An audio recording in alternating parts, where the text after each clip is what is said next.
늘 사모하는 마음으로, 기대하는 마음으로 주일날 주 앞에 나와서 예배드리고 하나님을 만남으로 말미암아서 우리 마음속에 감사와 기쁨이 넘치기를 바라겠습니다. 6월은 호국 보훈의 달입니다. 지금 러시아와 우크라이나가 지난 2월 24일 날 전쟁이 발발해서 오늘까지 115일째 전쟁 중에 있습니다. 그 전쟁의 참혹함을 우리가 보고 있습니다. 무고한 시민들이 죽어나가고 그 도시가 다 폐허가 되어지는 끔찍한 현장을 우리가 생생하게 보고 있습니다. 아울러 올해로 한국전쟁 72주년을 맞이합니다. 우리 6.25 한국 전쟁을 다시 한번 돌아보게 되어집니다. 이제는 전쟁을 경험한 세대보다 전쟁을 경험하지 못한 세대가 더 많아지고 있습니다. 한국 전쟁은 우리 민족 역사를 통해 치른 전란 중에서 가장 처참하고 엄청난 전쟁 피해를 입었습니다. 그 당시에 핵무기를 제외한 최신 무기가 다 동원되었던 전쟁입니다. 인명피해를 보면은 경찰을 포함한 한국군 63만 명, 유엔군 15만 명을 포함하여 78만 명이 전사, 전상 실종되었습니다. 반면에 북한군은 80만 명, 중공군 123만 명, 약 203만 명이 전사, 전상 실종되었습니다. 남한과 북한의 군인 피해만 총 281만 명에 다다릅니다. 또한 1952년 3월 15일까지 발생한 전재민의 수가 1,000만 명을 넘었습니다. 결과적으로 인구 전체의 절반 이상이 전화를 입었던 것입니다. 그 당시 피해를 입지 않은 가족이 없었으며 전사나 사상자의 혈육과 이산 가족 등 많은 사람들이 지금도 6.25 전쟁의 연장선상에서 고통을 당하고 있습니다.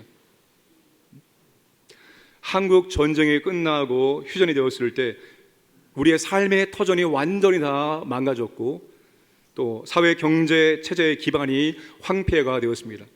그때 우리나라를 설명하는 가장 적합한 표현이 바로 오늘 설교 제목일 것입니다. 구원의 여망마저 없어졌더라. 소망이 없다는 것입니다. 구원의 여망마저 없어진 대한민국이 한강의 기적을 이루고 오늘까지 오게 된 것은 하나님의 은혜이고 또한 선조들의 헌신이 있었기 때문입니다. 우리도 후손들에게 더 좋은 나라를 물려주기 위해서 하나님의 은혜를 구하는 자리에 나오셔서 하나님께 뜨겁게 기도하셔야 되고 각자의 삶의 자리에서 최선의 삶을 살아야 할 것입니다. 오늘은 구원의 여망마저 없어진 곳에 어떻게 소망이 오게 되는지 함께 말씀을 나누도록 하겠습니다. 첫째는 성도는 소망과 평안의 메신저입니다. 오늘 본문의 상황이 이렇습니다. 바울이 소아시아, 지금의 터키에서 에베소에서 3년 동안 3차 전도 여행을 마치고 예루살렘으로 돌아와서 체포됩니다. 예루살렘에 체포될 때 바울이 로마 시민권자임을 밝히자 로마 군인들의 보호를 받게 됩니다. 바울은 재판을 받는 과정에서 황제에게 상소를 하였습니다. 하지만 2년 동안 로마 총독부가 있었던 가이사라에 감금되었습니다. 그렇게 2년 동안 감금되었다가 죄수의 신분으로 드디어 로마로 향하는 배에 타게 됩니다. 화면의 지도를 보시면 저 가이사라에서 조금만 올라가면 시돈이 있습니다. 저 시돈 항구에서 배를 타고 구브로 섬, 키프로 섬을 끼고 돌아서 무라항에서 바울이 배를 바꿔 탑니다. 지중해를 항해할 수 있는 좀 더 큰 배 알렉산드리아호 배를 타고 크레타 섬, 그레데 섬에 있는 미항에 도착을 하게 됩니다. 미항은 작은 항구이기 때문에 겨울을 나기에 여러 가지가 부족해서 그들이 고민 끝에 미항에서 65km 떨어져 있는 그레데 섬의 서쪽에 있는 베닉스 항구로 가기로 결정을 합니다. 그런데 그 시기는 10월 달입니다. 지중해 항해하기가 위태한 그런 시기였으나 백부장과 선장과 선주는 오랜 경험을 바탕으로 항해를 시작하게 됩니다. 그리고 얼마 되지 않아서 그 시기에 발생하는 요라글로 광풍을 만납니다. 배는 광풍의 속수무책으로 떠밀려 내려갔습니다. 이것이 오늘 본문의 상황입니다. 알렉산드리아호가 처한 상황이 20절에 구원의 여망마저 없어졌더라입니다. 마침내 구원을 받을 수 있는 모든 희망을 포기했다는 거예요. 처음에는 살 수 있다는 희망이 있었습니다. 그래서 배를 가볍게 하기 위해서 배에 있는 모든 짐을 버렸고 배의 기구들을 바다에 던졌습니다. 그들이 해볼 수 있는 모든 것을 다 해보았습니다. 그런데 점점 살 수 있다는 소망, 구원을 받을 수 있다는 희망이 사라졌습니다. 그리고 마침내 살 수 있다는 소망이 완전히 사라지게 된 것입니다. 구원의 여망마저 없어졌더라, 이 말은 희망이 완전히 사라진 상태를 말합니다. 희망이 완전히 사라지고 절망 가운데 있는 상태를 의미합니다. 삶의 모든 희망을 포기한 것, 희망이 없는 것이 최악의 상황이고 절망의 상황입니다. 정신분석학자 가운데 빅토르 프랑클이라는 사람이 있습니다.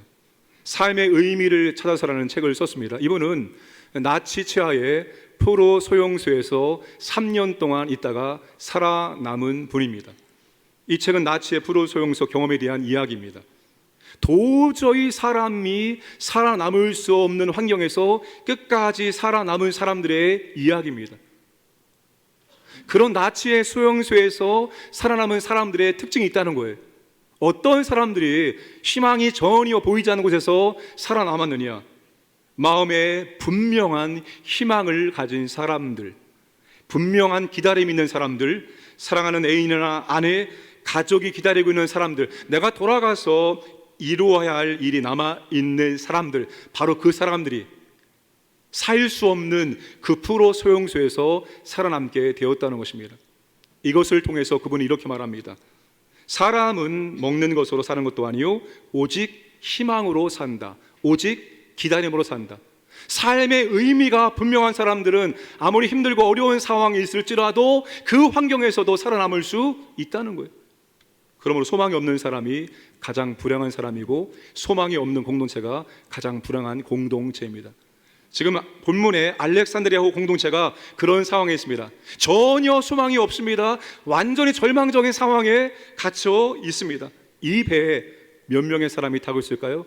37절 말씀 보시면 276명이 타고 있었습니다. 그런데 광풍으로 276명 중에서 275명은 삶에 대한 희망을 완전히 포기했습니다. 20절에 여러 날 동안 해도 보이지 않고 별도 보이지 않습니다. 한 줄기 빛도 임하지 않고 칠흑 같은 캄캄한 어두움 가운데 그들은 모든 삶의 소망을 포기한 절망적인 상황에 있는 것입니다. 소망이 완전히 사라진 이 공동체 가운데 어떻게 다시 소망이 돌아올 수 있을까요?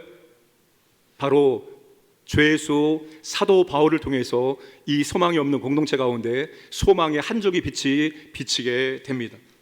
275명과 한 사람 바울을 비교하면 이렇게도 다릅니다. 275명은 삶에 대한 소망이 전혀 없는 사람입니다. 그러나 바울은 삶에 대한 소망이 가득합니다. 275명은 죽음에 대한 두려움으로 떨고 있습니다. 그러나 바울은 구원에 대한 확신으로 평안합니다. 275명은 절망 가운데 기다리며 침묵하고 있습니다. 그런데 바울은 확신 가운데 입을 열어 선포하고 있습니다. 바울이 지금 소망이 완전히 사라져 있는 이 공동체 가운데 어떤 메시지를 선포하고 있을까요? 그게 26절에서 26절까지 말씀입니다. 이 26절에서 26절까지 말씀은 두 가지가 중요합니다. 하나님의 사자의 말과 바울의 말입니다. 가운데 있는 말이 하나님의 사자의 말이고 양가에 있는 말이 바울의 말인데, 바울이 하나님의 사자의 말을 들은 다음에 소망이 없는 공동체 가운데 어떤 말을 했는지를 양쪽 가에 바울의 말을 통해서 확인할 수 있습니다. 하나님의 사자가 밤에 곁에 서서 바울에게 말합니다. 그 곁에 서서라는 말은 바울을 정말로 포근하게 감싸고 따뜻하게 친밀하게 말했다는 것입니다.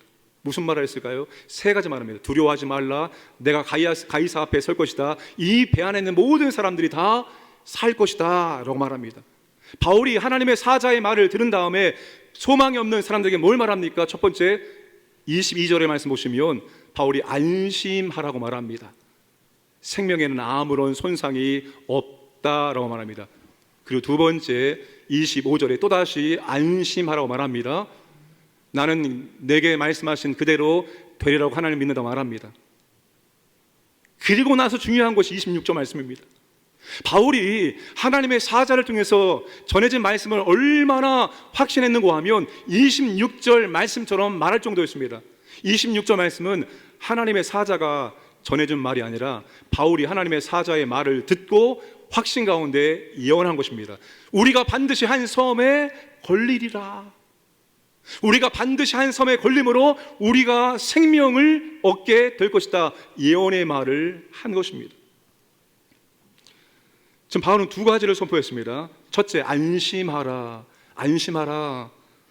안심하라는 말은 용기를 내라, 살 수 있다는 소망을 가지라는 뜻입니다. 두 번째, 바울은 두려워하지 말라고 말합니다. 죽지 않고 살 수 있으니 두려워하지 말라는 것입니다. 지금 바울은 죽음의 공포에 사로잡혀 있는 사람들에게, 소망이 하나도 없는 사람들에게 지금 생명과 평안의 메시지를 선포하고 있는 것입니다. 소망이 사라진 곳에, 절망적인 상황 가운데 어떻게 소망이 다시 임하게 될까요? 그것은 바울처럼 소망과 평강의 메시지를 선포할 때입니다. 이게 오늘 교회와 믿음의 사람들의 사명입니다. 교회를 부흥시키소서라는 복음송이 있습니다. 가사가 소망 없는 세대 가운데 빛을 잃은 세상 향하여 진리의 등대로 세우신 몸된 교회, 죽어가는 영혼 살려 일으키고 가난한 자에게 나눔과 섬김을 위해서 세우신 교회, 교회의 정체성과 사명을 찬양하는 노래입니다. 그래도 교회가 희망이다라는 책이 있습니다. 세상은 교회에 소망이 없다고 말합니다.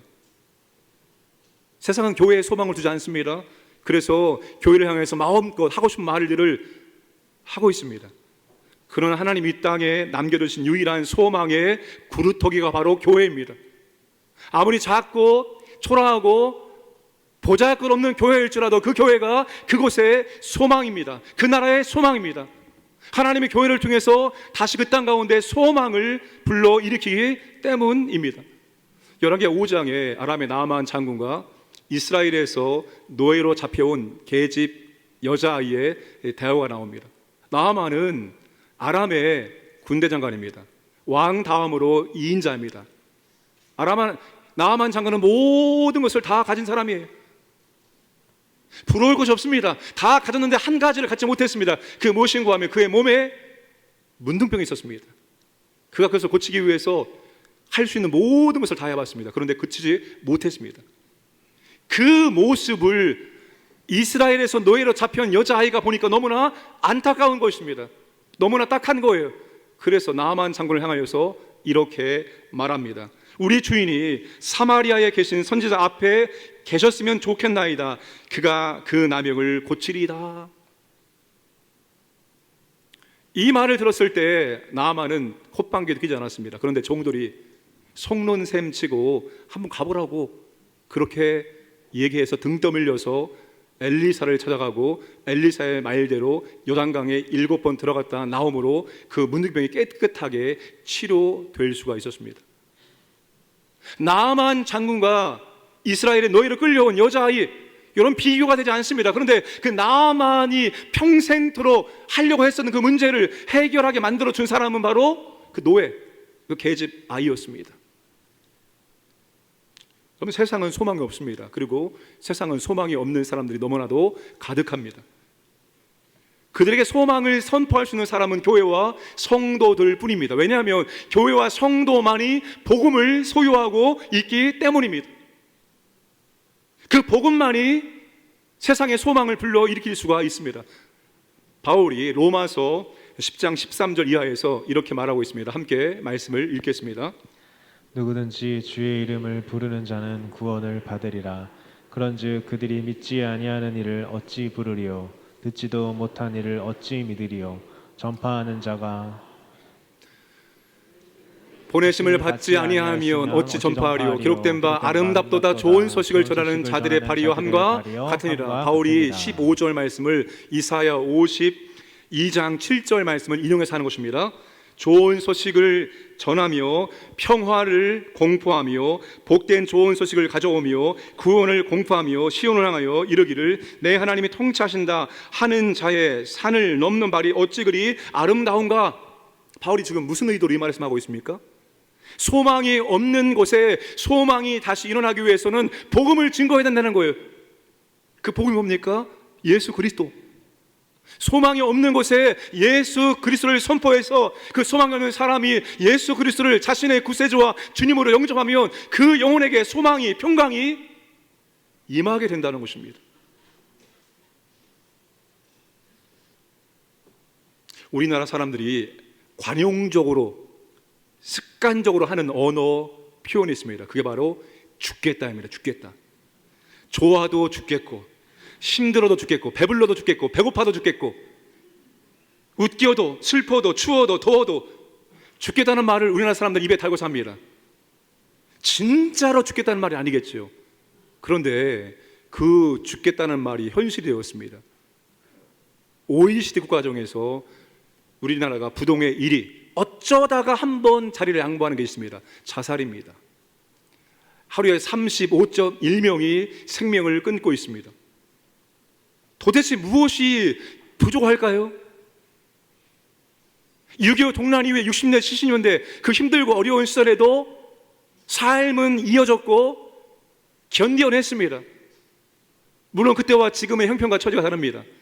그때는 행복해질 수 있는 소망이 있기 때문에 그 소망을 붙들고 소망을 이뤘다고 합니다. 물론 그때와 지금의 상황이 다릅니다. 그러나 우리는 그때보다 더 많은 것을 소유하고 있습니다. 더 많은 것을 누리고 있습니다. 더 잘 살고 있습니다. 더 자유롭게 활동을 하고 있습니다. 그런데 여전히 불만족스럽고 자살까지 한다면 도대체 무엇이 문제일까요? 무엇이 문제일까요? 돈이 문제일까요? 직장이 없어서 그럴까요? 높은 지위에 올라가지 못해서 그럴까요? 무엇 때문에 그럴까요? 예수님을 그들이 만나지 못했기 때문입니다. 창조주께서는 오직 그분만이 만족시킬 수 있는 의미와 목적과 소망을 갈망하도록 사람을 만들었습니다. 성공을 했든 안 했든 누구든지 이 부족한 것을 채우시는 방법은 바로 그리스도를 만나는 것입니다. 그리스도를 내 삶의 구세주로 모셔드리고 그리스도를 내 삶의 주인으로 모셔드리는 겁니다. 그때 비로소 소망이 생기고 평안이 임하게 됩니다. 여러분, 성도는 죽겠다고 외치는 세상 가운데서 이 소망과 평강의 메시지, 즉 복음과 예수님을 선포함으로 살겠다라고 변화시키는 사람들입니다. 오늘 저와 여러분들이 정말 세상 가운데서 소망이 없는 세상, 소망 없이 살고 있는 사람들에게 이 복음 되시는 그리스도를 증거함으로 그들이 그리스도를 믿음으로 말미암아서 그들의 삶과 의 소망과 평강이 임하도록 만들기를 주님의 이름으로 축복합니다. 두 번째, 하나님이 소망과 평안의 출처라는 것입니다. 어떻게 바울이 혁신 가운데 이 소망과 평강의 메시지를 선포할 수 있었을까요? 23절과 25절 말씀 보시면 주어가 하나님의 사자입니다. 사자가 주어인데 바울이 여기서 강조하는 것은 하나님입니다. 내가 속한 바 곧 내가 섬기는 하나님. 25절 보시면 하나님을 목적어를 말하지 않아도 말은 됩니다. 근데 바울이 여기에 목적어를 집어넣음으로 다시 하나님을 강조하고 있습니다. 바울이 하나님을 강조하는 이유는 바울이 소망과 평안의 출처가 아니라는 거예요. 소망과 평안의 출처는 오직 하나님께로부터만 온다는 것입니다. 여러분, 바울이 소망을 만들어내고 바울이 평강을 만들어낼 수 있을까요? 바울은 소망과 평강을 만들어낼 수가 없습니다. 바울도 하나님께 소망과 평강을 받아서 그 소망과 평강을 선포하는 것입니다. 소망과 평안의 출처가 하나님입니다. 은혜와 평강이 너희에게 있을지어다. 은혜를 만들어내고 소망을 만들어내고 평강을 만들어내는 사람이 있습니까?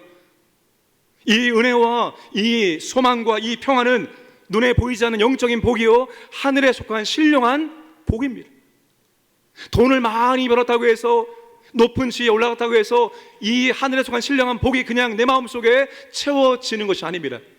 그랬다면 우리보다 더 나은 조건이 있는 사람들이 생명을 그렇게 끊지 않았을 것입니다. 이것은 하나님께서 주시는 영적인 복이고 하늘에 속한 신령한 복입니다. 하나님이 우리의 마음속에 은혜와 생명과 평안을 집어넣어 줄 때 여러분, 우리의 얼굴이 환해지고 우리의 얼굴이 기쁨이 있고 우리의 얼굴이 예뻐지고 아름답게 되는 것입니다. 우리 서로의 얼굴 한번 보겠습니다. 내 마음속에 은혜와 생명과 평안이 넘친다면 우리의 얼굴 모습에도 그 평안이, 그 생명이 드러나게 될 것입니다. 어두운 그늘진 모습이 아니라, 인상을 찌푸린 모습이 아니라 그 평강이, 그 생명이 나를 주장하니까 그 생명이 우리의 얼굴로, 우리의 모습으로 드러나게 되는 거예요. 제가 하나님께 기도하는 게 있습니다. 하나님, 제가 이 강단에서 하나님의 말씀을 증거하는 목사가 아니겠습니까? 그러면 입술로만 말씀을 전하지 말고 제가 이 자리에 섰을 때 제 얼굴에서부터 그 하나님의 그 은혜가, 그 하나님의 평강이 그 얼굴에서부터 드러날 수 있도록 은혜를 주옵소서라고 기도합니다. 그런데도 잘 안 웃게 됩니다. 좀 웃으면서 편안하게 말씀을 전하고 싶은데 참 그게 잘 안 됩니다. 그러나 중요한 것은 우리 마음속에 평강과 생명이 넘친다면 그게 여러분 우리의 삶으로, 우리 얼굴로 표현되는 것은 너무나 당연하다는 거예요. 그걸 하나님께서 우리에게 주신다는 거예요. 그 생명과 그 평안의 출처가 바로 하나님이라는 겁니다. 중요한 것은 하나님께서 누구에게 이 생명과 평안의 복을 넘치도록 주시느냐입니다. 바울이 말하죠. 하나님과 올바른 관계를 맺고 있는 사람에게 이 생명과 평안의 복을 주신다는 겁니다. 23절에 내가 속한 바 내가 섬기는 하나님이라고 말합니다. 하나님과 바울의 관계를 지금 설명해 주고 있는 것입니다. 내가 속한 바, 내가 하나님께 속해 있는 사람이라는 것입니다. 대부분의 영어 성경은 이 부분을 I belong이라고 말합니다. 내가 속한다라고 번역했습니다. 내가 하나님의 것이라는 거예요. 내가 하나님의 소유라는 것입니다. 하나님이 나의 주인이고 나는 하나님의 종이라는 거예요. 그래서 나는 하나님을 섬길 수밖에 없다는 거예요. 바울이 언제부터 하나님을 진심으로 섬겼을까요? 그가 다메섹 도산으로 갈 때 부활하신 예수님이 그를 만나 주셨습니다. 그때 그의 눈이 어두워졌습니다. 앞을 보지 못했습니다. 제자 아나니아가 바울의 머리에 안수하니까 눈에서 비늘 같은 것이 떨어짐으로 말미암아서 3일 만에 바울이 다시 보게 되었습니다. 그 바울이 3일 동안 죽었다가 다시 살아나게 됐습니다. 그때 하나님께서 바울에게 사명을 주십니다. 사도행전 9장 15절 말씀을 함께 읽겠습니다. 주께서 이르시되 가라, 이 사람은 내 이름을 이방인과 임금들과 이스라엘 자손들에게 전하기 위하여 택한 나의 그릇이라. 하나님 바울에게 사명을 주시고 바울이 1차, 2차, 3차 전도 여행을 마치고 이제 로마의 복음을 증거하기 위해서 제수의 신분으로 로마를 가는 배에 타고 있는 것입니다. 바울이 그때부터 지금까지 약 25년 이상 바울은 하나님의 사명을 섬기는 종으로서의 삶을 살았습니다. 하나님께서 바울을 살게 하신 이유를 24절에서 내가 가이사 앞에 서야 하겠고, 사명이 남아있기 때문에 하나님이 지금 바울을 살려주셨다는 것입니다. 사랑하는 광연의 성도님들, 하나님과 바른 관계를 맺으시기를 바랍니다. 위기를 경험했던 많은 성도들이 하나님과의 관계가 멀어지거나 끊어졌을 때 위기를 경험했다고 말합니다. 이상하지, 우리 삶 가운데 불안과 두려움이 밀려오면 더 하나님을 붙잡을 것 같은데 실상은 그렇지 않다는 거예요. 우리의 삶에 불안과 두려움이 몰려올 때에 눈에 보이는 것, 현상적인 것, 그런 것에 우리가 더 마음이, 기가 쏠리게 된다는 것입니다. 그래서 하나님과 더 멀어지게 된다는 거예요. 하나님과의 바른 관계를 갖는 것이 너무나도 중요합니다. 하나님께서 평안과 소망을 누구한테 더 부어줍니까? 하나님과 바른 관계를 맺는 성도들에게. 첫 번째, 내가 하나님께 속한 사람이 되어야 합니다. 내가 하나님께 속한 하나님의 소유라는 것을 인정을 해야 됩니다. 나의 모든 것이 다 하나님의 것임을 인정해야 되고, 나의 모든 것이 하나님으로부터 주어진 것을 인정을 해야 됩니다. 우리가 하나님이 우리에게 준 것을 내 것이라고 생각할 때 그때부터 문제가 발생하기 시작합니다. 시간도 내 것이요, 물질도 내 것이요, 건강 내 것이요, 이것도 내 것이요, 내 것이라고 주장할 때 이제 삶의 문제가 생기기 시작합니다. 내 것이라고 생각하면 아깝다라는 생각이 듭니다. 시간이 아깝다, 물질이 아깝다, 섬기는 것이 아깝다라는 생각이 듭니다. 여러분, 내 것이 아님을 인정하고 모든 것을 하나님의 것이고 하나님의 처분에 맡기시길 바랍니다. 그때 비로소 우리 마음에 소망과 평강이 임하게 되는 것입니다. 아니, 하나님이 내게 주신 것, 다시 하나님을 위해서 우리가 시간을 드리고 물질을 드리고 우리에게 주신 것들을 다시 드리는 거예요. 그리고 드리면서 우리의 마음속에 기쁨과 감사, 소망과 평안이 더 커져가게 되는 것입니다. 오늘부터 헌금 박원리를 다시 돌리게 되었습니다. 원래 당회에서 이 문제는 저한테 일임했습니다. 제가 결정하는 대로 해 주시기로 했습니다. 헌금함에 계속 헌금 드리는 걸 하든지 아니면 헌금바니를 예전처럼 돌리든지 어떤 것을 결정하든지 장로님들이 그대로 하기로 했습니다. 좀 고민을 많이 했습니다. 헌금함으로 그냥 계속 할까? 아니면 예전처럼 헌금 바구니를 돌릴까? 고민을 많이 하다가 헌금 바구니로 하는 것으로 결정했습니다. 아마 어떤 분들은 마음이 불편하십니다. 마치 헌금 바구니를 돌리는 것이 간접적으로 헌금을 강요하는 것처럼 보여져서 마음이 불편할 수가 있습니다. 근데 그렇게 생각하지 마시길 바랍니다. 헌금 바구니를 돌리는 것을 결정한 이유가 이것입니다. 예배의 본질은 하나님께 드림입니다. 예배 모든 순서는 우리가 하나님께 다 드리는 거예요. 그런데 그 예배의 본질이 드림이라는 것을 가시적으로 가장 확실하게 보여주는 것이 바로 봉헌 시간입니다. 그 봉헌 시간을 우리가 눈으로 다 보는 거예요. 우리의 물질을 하나님께 드리면서 우리가 하나님께 드리는 것이구나, 이것을 보게 하는 것, 최고의 교육이 바로 봉헌입니다. 하나님이 내게 주신 것을 다시 하나님께 올려드리면서 우리는 기뻐하고 감사해야 하는 것입니다. 그리고 내 모든 것이 하나님께 속한 것임을 인정하시고 믿으시기 바랍니다.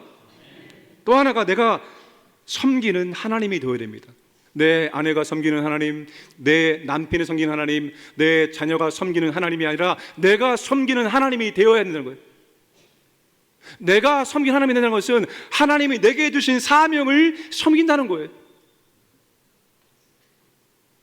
내가 사명을 감당하기 위해서 살아가는 겁니다. 이 배에 있는 275명이 왜 살았습니까? 바울 한 사람이 하나님의 사명을 섬길 때 하나님께서 바울 때문에 이 배에 있는 275명의 생명을 살려주신 거예요. 우리 한 사람이, 내가 하나님의 사명을 섬기는 사람이 되어질 때 나로 인하여 내 주변의 사람들이 소망과 평안을 경험하고 살아나는 은혜가 있게 될 것입니다. 구원의 여망마저 없었습니다. 소망이 하나도 없게 된 것입니다. 그곳에 다시 소망이 임하게 되었습니다. 사도 바울이 소망과 평안의 메시지를 선포했기 때문입니다. 오늘 우리가 소망이 없는 곳에 소망과 생명, 평안의 메시지를 선포합니다.